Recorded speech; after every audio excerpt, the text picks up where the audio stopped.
আরিয়ান আর তার প্রিয় কুকুর টাইগার মেঘালয়ের ঘন জঙ্গলে ট্রেকিং করছিল। হঠাৎ ঝোপঝাড়ের আড়ালে তারা একটি লুকানো গুহার মুখ দেখতে পায়, যা লতাগুল্ম দিয়ে ঢাকা ছিল। কৌতূহল সামলাতে না পেরে আরিয়ান টর্চ জেলে ভেতরে ঢুকল। গুহার ভেতরটা অদ্ভুতভাবে নীলচে আভায় জ্বলছে। দেওয়ালগুলো সাধারণ পাথরের নয়, যেন হাজার বছরের পুরনো স্ফটিক। আরও ভেতরে যেতেই আরিয়ানের পায়ের নিচে কিছু একটা খট করে শব্দ হলো। টর্চ নামিয়ে সে দেখল এটি একটি প্রাচীন ধাতব চাবি, যার গায়ে অদ্ভুত সব চিহ্ন খোদাই করা। হঠাৎ গুহার গভীর থেকে একটা গম্ভীর গর্জন ভেসে এলো। টাইগার ভয়ে আরিয়ানের পেছনে লুকালো। টর্চের আলোয় তারা দেখল সামনে একটি বিশাল পাথরের দরজা, যার ঠিক মাঝখানে চাবি ঢোকানোর একটা খাঁজ আছে।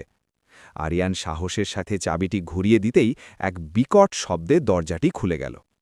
ভেতরে কোনো দানব নয়, বরং ছিল একটি আদিম গ্রন্থাগার। হাজার হাজার সোনার প্রলেপ দেওয়া পাণ্ডুলিপি। সেখানে লেখা ছিল পৃথিবীর অজানা সব ইতিহাসের কথা। আরিয়ান বুঝতে পারল সে এমন এক গুপ্তধনের সন্ধান পেয়েছে যার মূল্য হীরে জহরতকেও হার মানায়।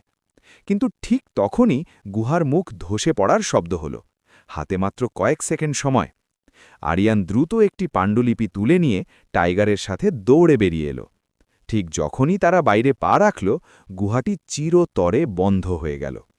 আরিয়ানের হাতে এখন এক রহস্যময় পাণ্ডুলিপি, যা তার জীবনের পরবর্তী বড় অ্যাডভেঞ্চারের পথ খুলে দিল।